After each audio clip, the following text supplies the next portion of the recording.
నాకు బిజినెస్ అంటే చాలా ఇష్టం. స్టార్టప్స్ చేసేవాళ్ళన్నా, బిజినెస్ చేసేవాళ్ళన్నా నాకు పర్సనల్‌గా చాలా ఇష్టం. కష్టమో, నష్టమో ఏదేమైనా సరే అని చెప్పి నేను కూడా ఒక స్టార్టప్ స్టార్ట్ చేశాను. బ్లూ ప్రింట్ మొత్తం రెడీ చేసి ఇంప్లిమెంటేషన్ కూడా స్టార్ట్ చేశాను. 2028కి నా ప్రోడక్ట్ లైవ్‌లో ఉంటుంది. సో, ఎవరైనా కోడింగ్‌లో బేసిక్ నాలెడ్జ్ ఉన్నవాళ్ళు, అది ఏ ప్రోగ్రామింగ్ లాంగ్వేజ్ అయినా సరే కామెంట్ చేయండి. నేను మీకు డీఎం చేస్తాను. సాలరీస్ అండ్ పార్ట్నర్‌షిప్స్ కూడా డిస్కస్ చేద్దాం. అండ్ ఒక్క విషయం, మీరు నా స్టార్టప్‌లో ఒక్క రూపాయి కూడా ఇన్వెస్ట్ చేయక్కర్లేదు. జస్ట్ నాతో కలిసి కోడింగ్ రాసి ప్రోడక్ట్‌ని బిల్డ్ చేస్తే చాలు. సరే, నా బిజినెస్ గురించి చాలు. వాట్సాప్ బిజినెస్ మోడల్ గురించి మనం ఈ వీడియోలో తెలుసుకుందాం.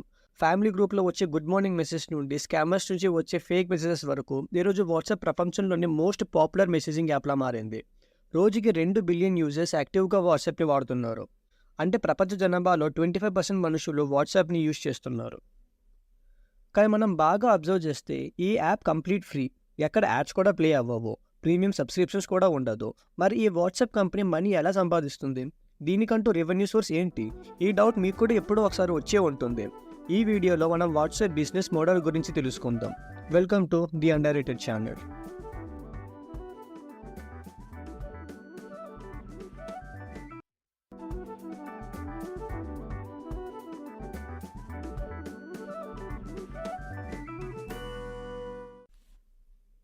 వాట్సాప్ చరిత్ర 2009లో మొదలైంది.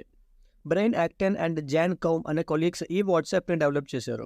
వీళ్ళిద్దరూ యాహూలో పనిచేసి ఎంప్లాయీస్. యాహూ కంపెనీ నుండి రిజైన్ చేసి వేరే వేరే జాబ్స్కి అప్లై చేసుకున్నారు. కానీ ఫేస్బుక్ అండ్ ట్విట్టర్ లాంటి సోషల్ నెట్వర్కింగ్ కంపెనీస్ కూడా వీళ్ళ జాబ్ అప్లికేషన్స్ని రిజెక్ట్ చేశాయి. ఐరనీ ఏంటంటే ఫేస్బుక్ వీళ్ళ జాబ్ అప్లికేషన్ రిజెక్ట్ చేసిన 5 ఇయర్స్కి 2014లో $19 బిలియన్ ఇచ్చి వాట్సాప్లో కొనుక్కుంది. అది సరే, అసలు ఈ వాట్సాప్ క్రియేట్ చేయాలనే ఐడియా ఎలా వచ్చింది? వాట్సాప్ ఫౌండర్స్లో ఒకరైన జాన్ కౌమ్ చాలా బాగా జిమ్ చేసేవారు. జిమ్లో ఉన్నప్పుడు అతనికి చాలా ఫోన్ కాల్స్ వచ్చేవి. అండ్ అతను కాల్స్ లిఫ్ట్ చేసే పొజిషన్లో లేరు. ఇలా చాలా కాల్స్ అతను జిమ్లో ఉన్నప్పుడు మిస్ చేసేవారు. అప్పుడు అతనికి అనిపించింది, ఇప్పుడు నా కరెంట్ స్టేటస్ ఏంటో నా ఫ్రెండ్స్కి తెలిసేలా ఒక యాప్ ఉంటే బాగుంటుందని. అతను ఇప్పుడు జిమ్లో బిజీగా ఉన్నానన్న విషయం వాళ్ళ ఫ్రెండ్స్కి తెలిస్తే వాళ్ళు అసలు కాలే చేసేవారు కాదు కదా అనిపించింది. ఈ బేసిక్ ఐడియా మీద వాళ్ళు వాట్సాప్ని డెవలప్ చేశారు. మొదట్లో వాట్సాప్లో మెసేజెస్ సెండ్ చేసే ఆప్షన్ ఉండేది కాదు. కేవలం స్టేటస్ అప్లోడ్ చేసే ఆప్షన్ మాత్రమే ఉండేది. స్టేటస్ అంటే ఇప్పుడు మనకున్న స్టేటస్ ఆప్షన్ కాదు. స్టేటస్ అంటే మనం వాట్సాప్ అకౌంట్ క్రియేట్ చేసుకునేటప్పుడు మన గురించి చెప్పుకునే డిస్క్రిప్షన్. ఈ ఐడియా చాలామందికి నచ్చి వాట్సాప్ని బాగా యూజ్ చేసేవాళ్ళు. అయితే ప్రతి గంటకి వాళ్ళు ఈ స్టేటస్ని మార్చేవాళ్ళు. అప్పుడు వాళ్ళు దీన్ని ఒక మెసేజింగ్ యాప్లా డెవలప్ చేయాలనుకున్నారు. అండ్ ఈ ఐడియా చాలా బాగా సక్సెస్ అయింది. ఎందుకంటే 2009 టైంలో ఒకే ఒక ఫ్రీ మెసేజింగ్ యాప్ ఉండేది. అదే BBM, బ్లాక్బెర్రీస్ మెసెంజర్ యాప్. కానీ ఈ యాప్ కేవలం బ్లాక్బెర్రీ మొబైల్ యూజర్స్కి మాత్రమే ఉండేది. వేరే మొబైల్స్ యూజ్ చేసేవాళ్ళు ఈ BBMని యూజ్ చేయలేరు. సో BBM యూజ్ చేయాలంటే మీ దగ్గర బ్లాక్బెర్రీ ఫోన్ ఉండాల్సిందే. సో ఈ గ్యాప్ని వాట్సాప్ ఫిల్ చేసింది. ఏ మొబైల్ యూజర్ అయినా సరే మెసేజింగ్ యాప్ యూజ్ చేసేలా వాట్సాప్ని డెవలప్ చేశారు. కొద్ది రోజుల్లోనే 2 lakh ప్లస్ డౌన్లోడ్స్ అయ్యాయి. వాట్సాప్లో ఇన్వెస్ట్ చేయడానికి చాలామంది ఇన్వెస్టర్స్ ముందుకు వచ్చారు. ఎలాంటి మార్కెటింగ్, యాడ్స్ లేకుండానే వాట్సాప్ చాలా పాపులర్ అయ్యింది. ఎందుకంటే 2009లో దాదాపు ప్రతి టెలిఫోన్ కంపెనీ కూడా మెసేజెస్కి మనీ ఛార్జ్ చేసేవి. ప్రతి ఫోన్ కాల్కి కూడా మనీ ఛార్జ్ చేసేది. కానీ వాట్సాప్ ఆ అడ్డుగోడను తొలగించి ఇంటర్నెట్ ద్వారా ప్రతి కాల్, ప్రతి మెసేజెస్ ఫ్రీగా సెండ్ చేసేలా అందుబాటులోకి తీసుకొచ్చింది. ఓకే, బిజినెస్ గురించి చెప్పుకుంటే వాట్సాప్కి ముందు నుంచి ఎలాంటి ఖర్చు, ఇన్వెస్ట్మెంట్ అవసరం రాలేదు. మార్కెటింగ్ ఖర్చు లేదు, అడ్వర్టైజ్మెంట్ ఖర్చు లేదు. నిజానికి ఎంప్లాయీస్కి శాలరీ ఇచ్చే ఖర్చు కూడా లేదు. ఎందుకంటే ఒక గ్రూప్ ఆఫ్ ఫ్రెండ్స్ ప్యాషన్తో డెవలప్ చేసిన యాప్ ఇది. వీళ్ళకున్న ఏకైక ఖర్చు ఏంటంటే యూజర్స్ వాట్సాప్ అకౌంట్ని క్రియేట్ చేసుకునేటప్పుడు వెరిఫికేషన్ కోసం SMS పంపించాలి.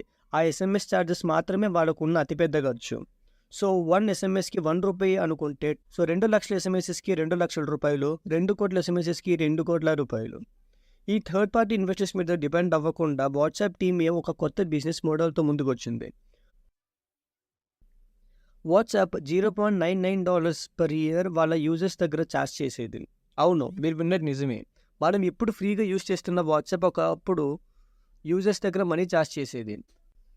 సంవత్సరానికి $1 అయినా సరే ఈ యాప్ యూజర్ ఎక్స్పీరియన్స్ బాగుండడంతో, చాలా స్మూత్గా రన్ అవ్వడంతో, అలానే కొత్త ఫీచర్స్ యాడ్ చేయడంతో, for example photos and videos send చేసే ఆప్షన్, కెమెరా ఆప్షన్, ఇలాంటి ఫీచర్స్ యాడ్ చేయడంతో సంవత్సరానికి $1 ఛార్జ్ చేస్తున్నా సరే ప్లే స్టోర్లో, యాప్ స్టోర్లో దీని డౌన్లోడ్ సంఖ్య ఎక్కడ తగ్గలేదు, పెరుగుతూనే ఉంది. బ్రెయిన్ యాక్టర్ మాత్రం ఒక విషయంలో చాలా క్లియర్గా ఉన్నాడు. అతని టేబుల్ మీద ఈ నోట్స్ ఎప్పుడూ ఉండేది. No ads, no games, no gimmicks. యాప్ని చాలా క్లీన్గా, సింపుల్గా, టు ద పాయింట్ ఉంచాలనుకున్నాడు. వీళ్ళ ఈ $1 per year బిజినెస్ మోడల్ చాలా పెద్ద సక్సెస్ అయింది. కేవలం 3 ఇయర్స్లోనే కంపెనీ ప్రాఫిట్స్లోకి వచ్చింది. అండ్ మోస్ట్ ఇంపార్టెంట్గా యూజర్స్ ప్రైవసీ విషయంలో వీళ్ళు చాలా జాగ్రత్తగా ఉండేవాళ్ళు. సరిగ్గా ఇప్పుడే స్టోరీలోకి ఫేస్బుక్ ఎంటర్ అవుతుంది. నిజానికి 2012 నుండే మార్క్ జకర్బర్గ్ వాట్సాప్ని కొనడానికి చాలా ట్రై చేశాడు. కానీ ఫిబ్రవరి 2014లో ఈ డీల్ $19 బిలియన్ ఫైనలైజ్ అయింది. Mark Zuckerberg social media platform అయిన ఫేస్బుక్ మెసెంజర్కి వాట్సాపే అతిపెద్ద కాంపిటీషన్. ఇంకా అప్పుడప్పుడే మార్కెట్లోకి కొత్త మెసేజింగ్ యాప్స్ వస్తున్నాయి. వీచాట్, కిక్, లైన్, వైబర్ అని చాలా యాప్సే వచ్చాయి. పెద్ద కాంపిటీషన్ అయిన వాట్సాప్ని కొనిస్తే వేరే ఏ కాంపిటీషన్ కూడా ఉండదని మార్క్ జకర్బర్గ్ అభిప్రాయపడ్డాడు. అలానే వాట్సాప్ దగ్గర చాలామంది యూజర్స్ డేటా ఉంటుంది. అండ్ ఫేస్బుక్కి కావాల్సింది కూడా అదే. ఫేస్బుక్ కంపెనీ ఎదిగేదే మన డేటా అమ్ముకొని. మన మొబైల్ నంబర్, మన పేరు, మన ఏజ్ లాంటి డేటాని ఫేస్బుక్ వేరే కంపెనీస్కి లీగల్గా అమ్ముకుంటుంది. ఇది మనం వేరే వీడియోలో డీటెయిల్గా మాట్లాడుకుందాం. ఫేస్బుక్తో డీల్ తర్వాత WhatsApp founders cum and Acton రాత్రికి రాత్రి బిలియనర్స్ అయిపోయారు. కేవలం డబ్బు కోసమే ఈ కొలీగ్స్ వాట్సాప్ని అమ్మేశారా అంటే కాదు. ఫేస్బుక్ ఈ డీల్ చేసేటప్పుడు ఒక అగ్రిమెంట్ చేసింది. మేము వాట్సాప్ని అయితే కొంటాం, కానీ వాట్సాప్ని ఫేస్బుక్లో కలపకుండా ఒక ఇండిపెండెంట్ ప్లాట్ఫామ్గానే సేమ్ ఫంక్షనాలిటీతోనే రన్ చేస్తామని కొలీగ్స్ ఇద్దరికి ఒక ప్రామిస్ చేసింది. సో కొలీగ్స్ ఇద్దరికి ఒక పక్క డబ్బు, మరొక పక్క వాట్సాప్ వాల్యూస్ని ఒబే చేయడం రెండు ఉండటంతో వాట్సాప్ని అమ్మేశారు. జాన్ 2016లో వాట్సాప్లో ఉన్న ఆ $1 per year ఫీజ్ని కూడా తీసేసి ఒక ఫ్రీ మెసేజింగ్ యాప్ని యూజర్స్కి అందించారు. ఓకే, మా చేతికి ఫేస్బుక్ వచ్చిన తర్వాత, అది కూడా $1 సబ్స్క్రిప్షన్ తీసేసిన తర్వాత యూజర్స్కి ఫ్రీగా వాట్సాప్ని అందించిన ఈ కంపెనీ ఎలా రెవెన్యూ జనరేట్ చేస్తుంది? కంపెనీకి ప్రాఫిట్స్ ఎలా వస్తున్నాయి? ఒక పక్క మార్క్ మీద ఇన్వెస్టర్స్ నుండి చాలా ప్రెషర్ ఉండేది. $19 బిలియన్ పెట్టి కొన్న ప్రోడక్ట్ని ప్రాఫిట్స్లోకి తీసుకురాకపోతే ఎలా అని ప్రెషర్ ఉండేది.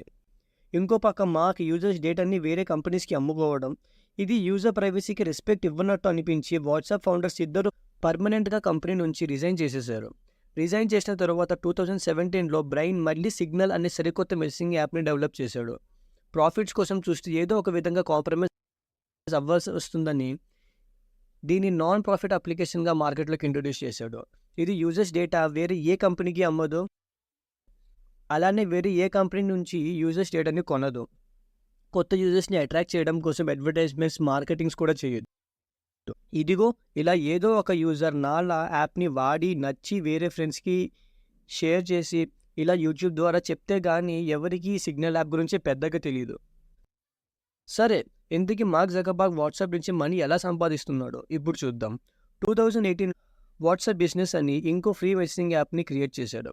ఇందులో రీటైల్ షాప్స్ వాళ్ళు లేదా వేరే ఏ బిజినెస్ పీపుల్ అయినా వాళ్ళ ప్రొఫైల్లో కేటలాగ్ని యాడ్ చేసుకోవచ్చు. కేటలాగ్ అంటే వాళ్ళ దగ్గర అమ్మబడే సామాన్లు లేదా సరుకులు అండ్ వాటి ప్రైజెస్ యొక్క కంప్లీట్ లిస్ట్. అండ్ ఈ ప్రొఫైల్ పేజ్లోనే యాడ్ యువర్ ఫేస్బుక్ అకౌంట్ అనే ఒక లింక్ ఉంటుంది. సో ఎవరైనా ఒక వ్యక్తి బిజినెస్ కేటలాగ్ని చూస్తూ ఆ లింక్ మీద ప్రెస్ చేసి డైరెక్ట్గా సింగిల్ క్లిక్తోనే ఫేస్బుక్ యాప్ ఓపెన్ అయ్యేది.